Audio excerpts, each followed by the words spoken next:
Good Sunday morning. You're watching 10 Tampa Bay this morning. Thank you so much for waking up with us here. I'm Shannon Clowe, joined right now by meteorologist Mike Prangley. Good morning. Happy Sunday. Happy Cinco de Mayo. Good morning. This is the way to do it. Right? I mean, it doesn't get any better. Gorgeous sunrise out there.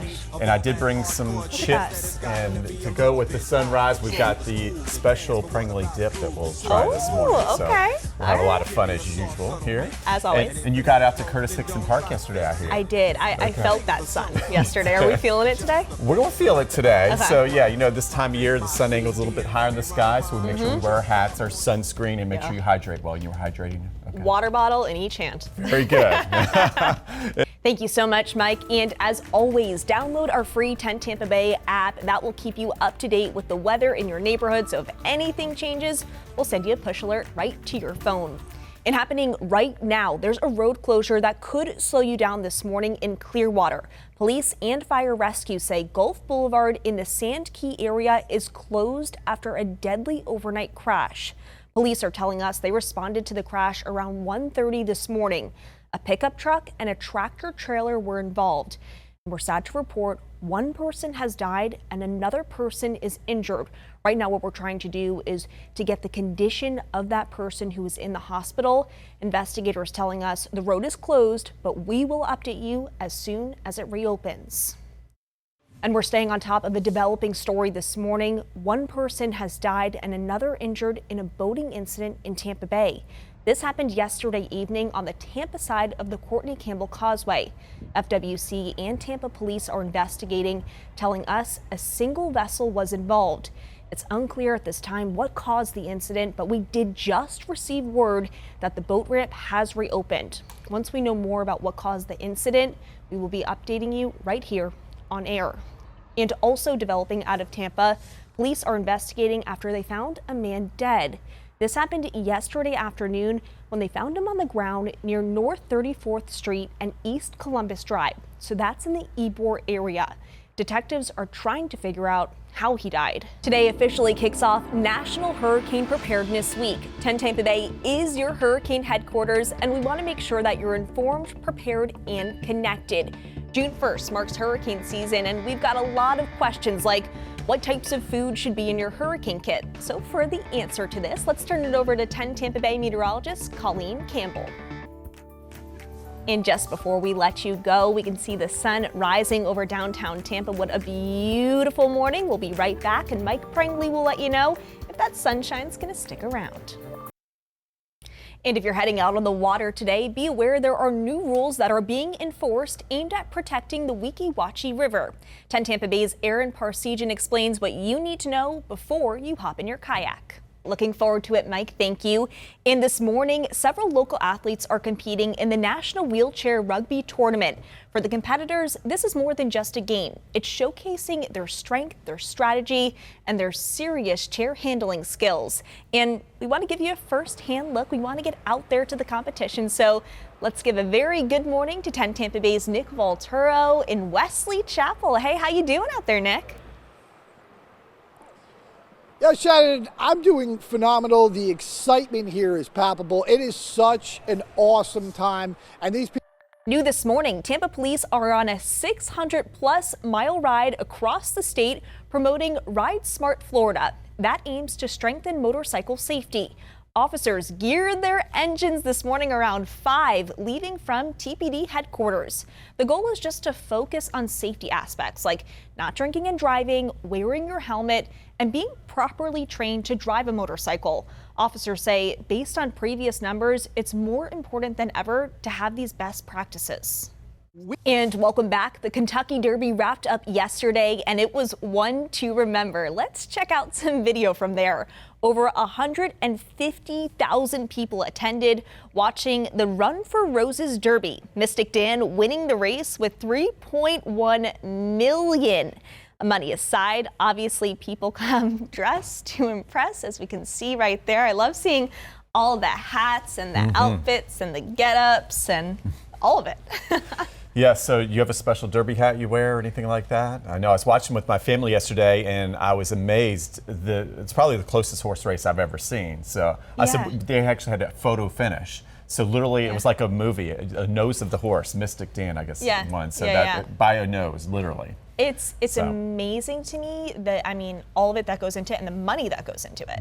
I mean, I saw on social media one celebrity saying he was, betting hundreds of thousands. Yeah, I know. Can you imagine? No, I can't. No. But yeah, the 150th running is in the books. And for us, we've got another day in the books for some Seabury storms. And there's a new 2,000 square foot mural at Zoo Tampa. It's in the pedestrian tunnel and it shows the connection between humans and animals. 10 Tampa Bay's Jenny Dean tells us more about the artist and his inspiration.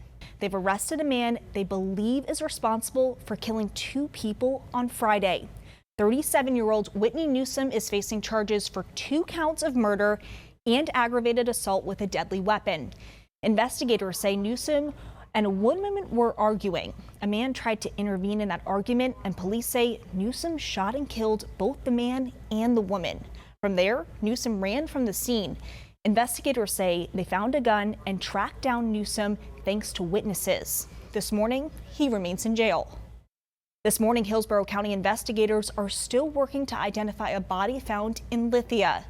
This, as a grieving family believes this could be their missing teen. Yesterday, the family of 13-year-old Zayden J. held a vigil. The sheriff's office found the body in late April, but has not confirmed the identity. The family tells us they think it's Zayden. Or if he died, is never back down, never give up.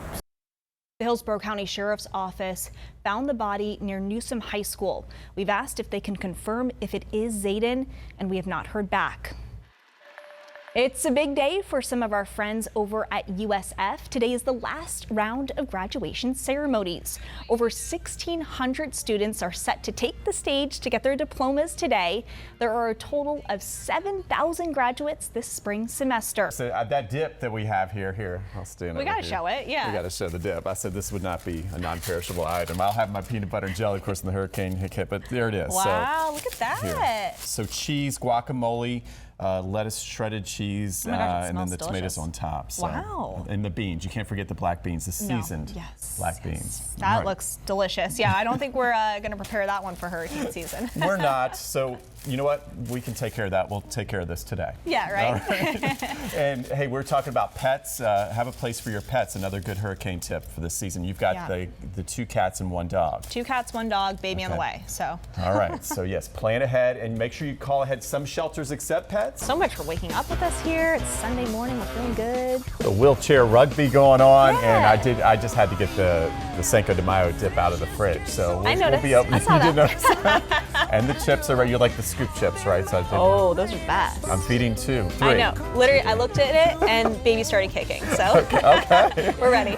All right. Well, we're ready for a great day, and it included a gorgeous sunrise. Tournament is happening this morning, but first, thank you so much for joining us on this Cinco de Mayo. I'm Shannon Clowe here with meteorologist Mike Prangley. Yes, a lot of wonderful people up in Wesley Chapel. Big shout out there, and that looks like a lot of fun. It does. Nick said he could be a little loud at times. A little. Maybe, but it's that emotion, that energy that we love. We love that passion. We love That's it. what it's all we about. We love them. We love it. Yes, and we've got the dip going for Cinco de Mayo, Yes. and your Dove chocolate with your nice message. So we're working on that. I'm here for it. I'm here for all the food. And our nice message weather-wise, Back with you in just a little bit. And this morning, happening right now, several local athletes are competing in the National Wheelchair Rugby Tournament. For competitors, this is more than just a game. It's showcasing their strength, their strategy, and their serious chair handling skills. And we're actually going to take you out there live right now to get a first-hand look at the competition this morning. A very good morning to 10 Tampa Bay's Nick Volturo. So, Nick, I heard it's getting a little loud out there. Are you cheering, or what's going on? Sean, it's getting pretty rough and rowdy out here. They're clashing, they're crashing. This is all for championship glory. And Thanks so much, Nick. And over the last week, pro-Palestinian protests have consistently been popping up on campuses across the U.S., including right here in Florida. Some governors, including Governor Ron DeSantis, are talking about intervening. Our Verify team breaks down if governors have the right to expel students. So there's a popular skateboarding place there, and it's big for that. And our Rays have never lost. wearing that new uniform. They're 2-0, so We love it. so definitely can keep that streak going. And today we're talking about, yes, Tampa next week. We appreciate you, Mike. This week, 10 Tampa Bay continued our community connection, highlighting the area of South St. Pete. Mullet's Fish Camp on 6th Street South is known for its great seafood. Two friends actually started the business during COVID. 10 Tampa Bay anchor Dave Wagner shows us they had an interesting concept. It was fish and hair. But first, what a beautiful view right there. We have meteorologist Mike Prengley letting us know if this beautiful view is going to stick around throughout the day. Great job. And I tell you what, so for us, we got our plates out for Cinco de Mayo. I know it. We'll get to the weather forecast here. When's the best time we can eat our guacamole and munch dip on it in and the grill background? out?